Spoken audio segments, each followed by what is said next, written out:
Hey everybody, what is going on? I am Maximus Rex and this is Big Baby Reviews. Check out my comics, Big Baby and Starcrasher at KingComics.CA. Check out my YouTube channel and my other videos, King Comics 2021. Check out my Instagram, Maximus Rex 13, and check out my Facebook, Max Rex and or Big Baby. So today, guys, is Kirby Monday, and we're looking at the next issue in his run of the Fantastic Four. Namely, this is issue number 9, cover dated December 1961, and we've got a reoccurring guest star in Namor already after 9 issues. This is his 3rd appearance, I believe.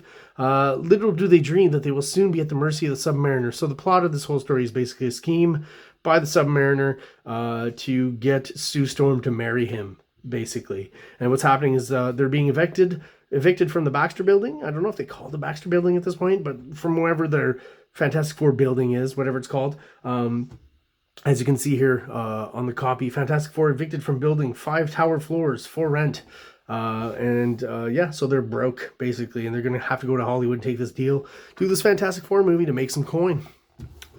So, yeah, Namor hears that they're bankrupt, and that's kind of where he comes up with the scheme for the movie here, right? So the Fantastic Four, you know, the scene of Reed Richards looking at the bills is kind of hilarious. And, everything kind of being repossessed here, you know, in the early 60s sci-fi world, you know, how does one repossess a rocket ship? I don't know exactly how that works. You know, kind of feels like, maybe at that time that, you know, Reed Richards is kind of comparable to a certain extent to Howard Hughes. You know, Tony Stark has been compared to him, obviously, around this time. But Mr. Fantastic, to a certain extent, is kind of in that same vein of that kind of the real world equivalent would be Howard Hughes, right, where he built airplanes for the U.S. government. So, you know, maybe Reed is working for the U.S. government here, getting grants and building rocket ships for them, right? I don't know. I'm going pretty far off with this thing. Not happy about it, but yeah, they got to get out of there. Good scene here with Alicia, who apparently now is, you know, I don't know if she's dating the Thing, but she's kind of tight with him. It is pretty obvious here that the way she's touching his face, that yes, she is in fact blind. For some reason, I really like this drawing here of the car that's been kind of impaled on top of this thing here. I mean, the gentleman, I assume that's a gentleman driving it. He came kind of close to death there.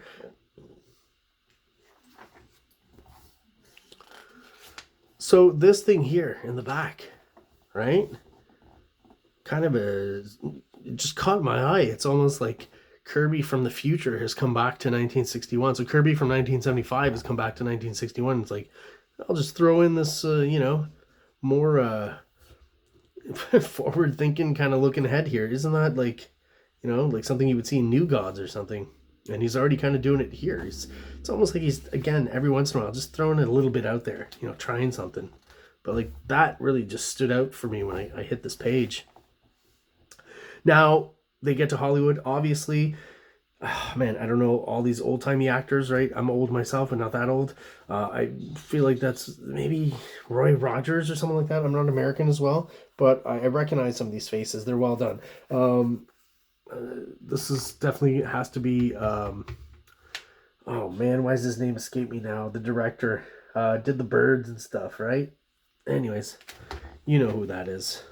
This one's supposed to be someone, but I'm not quite sure who. This is definitely, I think, Bob Hope, right?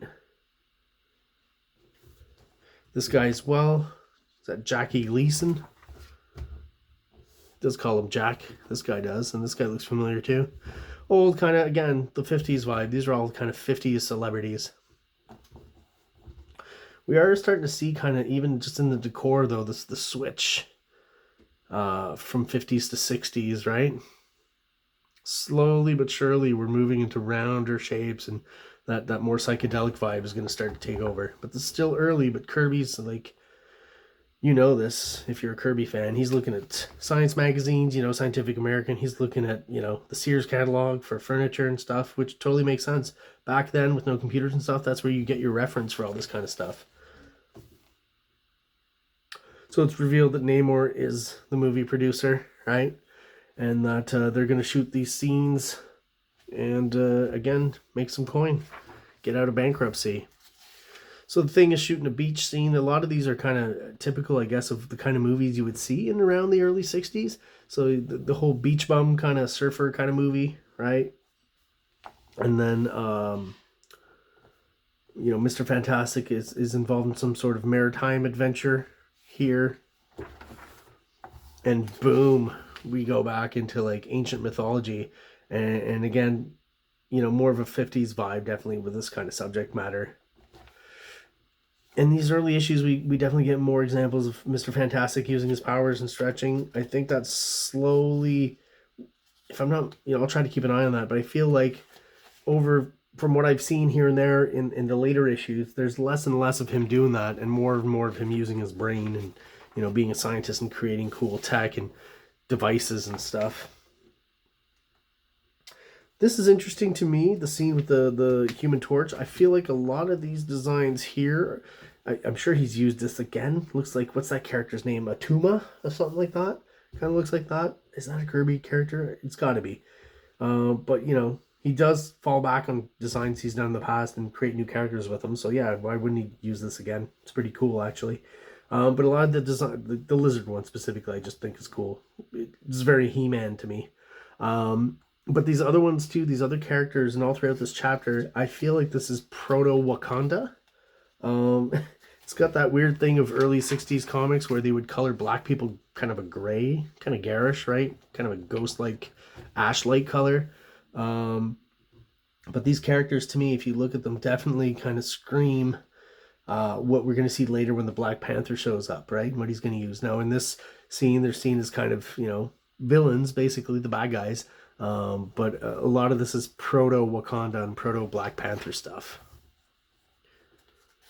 You know, once you go through the evolution of the artist, you start to see where they're maybe just, you know, offhandedly having to throw in a concept here, you know, whatever he was thinking for the script, you know, an evil African tribe, I guess, is what the basic description was for maybe this part of the storyline. But then, you know, Kirby, maybe that stays in the back of his mind, and he's like, maybe, you know, I could keep some of these designs, this look that I like and that I've drawn, and use some of that, and then later on comes up with, you know, for lack of a better term, a good African tribe in Wakanda and Black Panther and all that. One of those 9-panel kind of Kirby sequences that he's known for, which kind of, you know, frame one specific action sequence. It does start here in the panel, but then boom, this is all the action happening here. Kind of a linear, you know, easy to follow thing. Kirby trope, for sure. I love this. Again, he's getting closer and closer to the splash page. We'll see when he actually hits one in Fantastic Four, right?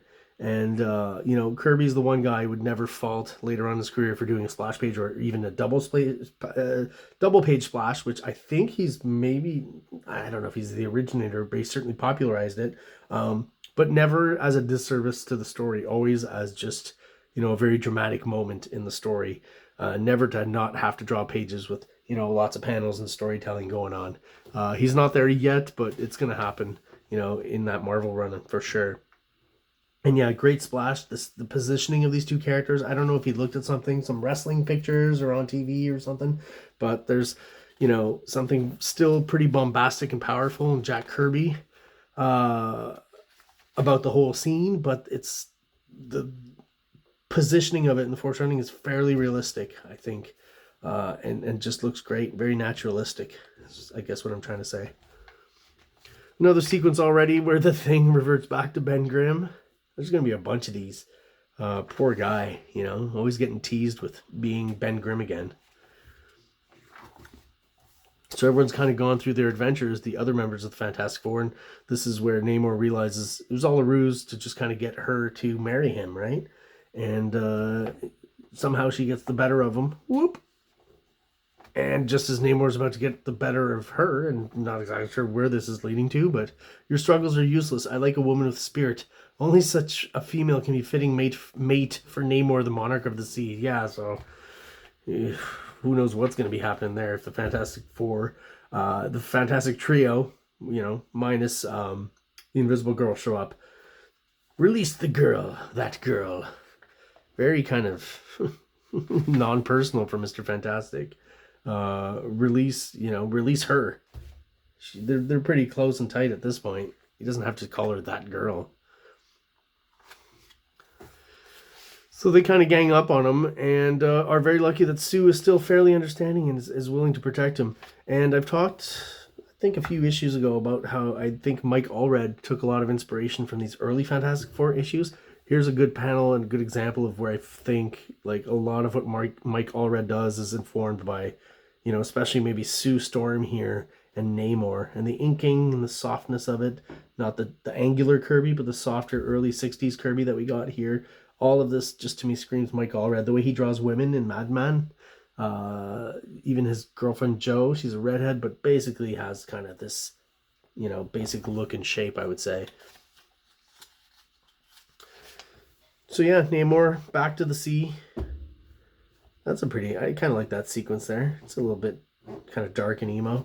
And I love how they just wrap it up here. This is what's great about these early 60s stories, right? Kind of typical. Weeks later, All America claims a new motion picture hit, little dreaming of the amazing tale behind the film that we just looked at, right? The Fantastic Four once again have the money to carry on their unique life's work, and our saga is ended. Wow, so all in one issue, all wrapped up. Again, pretty typical of comics of the day and those early Marvel stories. But, it is, again, that trope of the superheroes with problems, real world problems. You are already getting that in the Fantastic Four, as obviously this issue shows us, with the fact that, they're broke and need to star in a movie to generate some money for themselves and pay the bills. Another cool kind of, a lot of these issues have cool splash page presentations of the characters. So I guess the Human Torch flies a Fantastic Four feature page, just going through the powers and how the Human Torch's powers work. There you go. That'll be for next review. So that was my review, guys, of Fantastic Four #9 by Jack Kirby with dialogue by Stan Lee. If you are still watching the videos and are subscribed, thank you so much. I really appreciate the loyalty. If you are watching but you're not subscribed, please do so below. It only takes a second, and it really helps the channel out, helps us grow, helps get us out there to other like-minded people who are into comics just like we are. So everyone out there, thanks again for watching, and have an awesome day. Like, subscribe, like, subscribe.